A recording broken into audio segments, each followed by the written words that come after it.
Dante Fowler signed that big 3-year deal, $48 million. The fans are excited to have him here.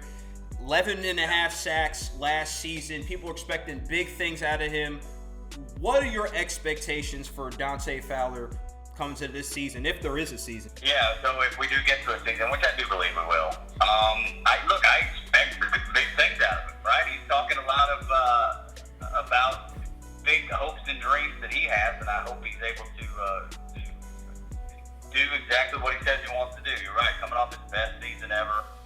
He said he wants to break Strahan's single-season record for sacks, which is 22 and a half. He wants to get to 23. So, look, I want to see him do exactly what he says he's going to do, because it's been disheartening in the last few years watching the Falcons kind of stumble and stammer around. It's been tough. I mean, I'm going to a few games, and you can drive a transfer truck through the seats because there's nobody there, and I'm not sure anybody was to the point where they actually believed in Dan Quinn and Thomas Dimitroff at the time. But I think what they've been able to do in this offseason is put together a whole bunch of first-round picks. Now, a lot of them are later in their career, but they've been able to put together quite a staff that I think that, the roster is something that Falcons fans are going to be really excited about. So back to Dante Fowler specifically, he got recruited by Dan Quinn when he went to Florida. He wants to be on this squad. He's excited to play for Coach Quinn. They're already close. I didn't know this. His nickname is Six. I didn't know that. Apparently he wore the number 6 since he played Pop Warner football. But Dan Quinn gave him that nickname, so everybody calls him Six. And now when he coming to Atlanta, he's going to continue wearing 56. I think he wore that for the Rams. So look, he's got a lot of hype around him. He's got a lot of people that are banking on him, and he wants to do good. I think he's got reason to do good, and I think he will. I don't know if he's going to break Strahan's record. I would love to see it, but that seems a little unlikely. But dude, if he can get the double-digit sacks, that's something the Falcons have never really been wildly successful with. So, look, I want to see him do well, and I think he has the ability to do well. We just got to get to the season and turn him loose, man. Let him go. Absolutely. I loved what he was saying in that press conference, man. Spoke with a lot of confidence. He even cleared up some of his off-the-field actions, his history with that. He was just clarifying a lot of stuff. So I'm liking what I hear from him. Speaks with a lot of confidence. Let's go to the NFC South and the quarterbacks. I'm not even really trying to be a homer, but I think Matt Ryan might be the best quarterback, at least next season, in the NFC South at the stages of Drew Brees and Tom Brady's career right now. How do you feel about Matt Ryan? Is he the best quarterback in the NFC South? Man, I want to say yes, but he could be the third best. I want to say that he's the best in the NFC South, and I got my fingers crossed that he will be, but he's got some pretty stiff competition.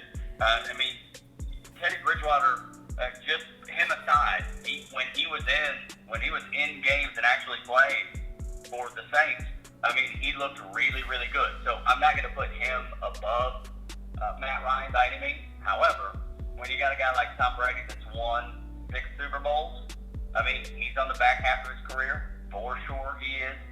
But I don't want to ever count that guy out. And Drew Brees is another guy you can never count out. Both of them are Hall of Famers.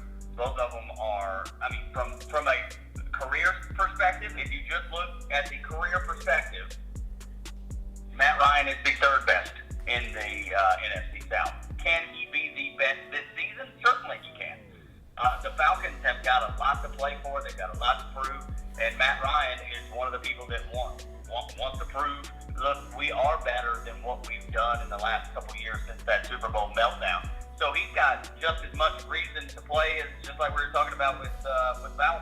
He's got just as much reason to come out and play incredible football and work harder than he's ever worked to prove everybody wrong that this team is worthy and can be worthy of getting back to the playoffs and maybe even one day back to the Super Bowl. But I'm not ready to say he's the best in the NFC South yet. He's, you got 2 just Hall of Fame guys, in my view, that are in front of him. Now, will he play better than them this year? That's yet to be seen if we get to the season, which I think we will. But he's got a lot to prove, for Good stuff. We know last year was a little bit of a disappointment for the Falcons. Started off bad, ended the season on a really good note. Dan Quinn, we know there's a lot of pressure on him, and I think there's a lot of pressure on Matt Ryan too. Tom Brady coming into the division, like you mentioned, Tom Brady and Drew Brees both winning Super Bowls. Matt Ryan has the numbers, but doesn't have that Super Bowl under his belt. Who do you think there's more pressure on, Matt Ryan or Dan Quinn coming into this season? Hands down, Dan Quinn. No doubt about it. Matt Ryan's going to be there no matter what the season turns out to be this coming year. If it turns out to be a Super Bowl year or it turns out to be a complete bust, Matt Ryan's still there and he's still going to be the quarterback. If it turns out to be a bust, Dan Quinn is gone. So no doubt about it, in my view, Dan Quinn has the most pressure out of those two because he is on the hot seat. He is on this 1 year. If we don't get it done, I'm out of here, and probably Thomas Dimitroff as well. So I think I would even say both of those guys are in a more pressure-filled situation than Matt Ryan. Now, Tug, do you think because we're seeing trends in the NFL right now with new head coach and a lot of times equals they bring in a new quarterback. If Dan Quinn does get fired this season, do you see maybe the Falcons making some changes at that quarterback position, bringing in a new coach, maybe him bringing his own guy in there, or do you think they just ride it out with Matt Ryan until he really just falls off? Yeah, I think they ride it out with Matt Ryan. There's no reason to not do that. I mean, Matt Ryan's done everything that he could possibly do in the quarterback position to put the Falcons in a position to win. But most of the time, this past season, he was on his back because he didn't have an offensive line that could block and keep those edge rushers and keep those guys from getting in there and sacking him. So you can't throw a football if you're laying on your back all the time, and that's exactly what happened. So I think, yeah, even if they make a change, Matt Ryan stays. Atlanta Sports X 106.3, 12 p.m. to 3 p.m., Monday through Friday. Cheap seats, Tug and Hudson.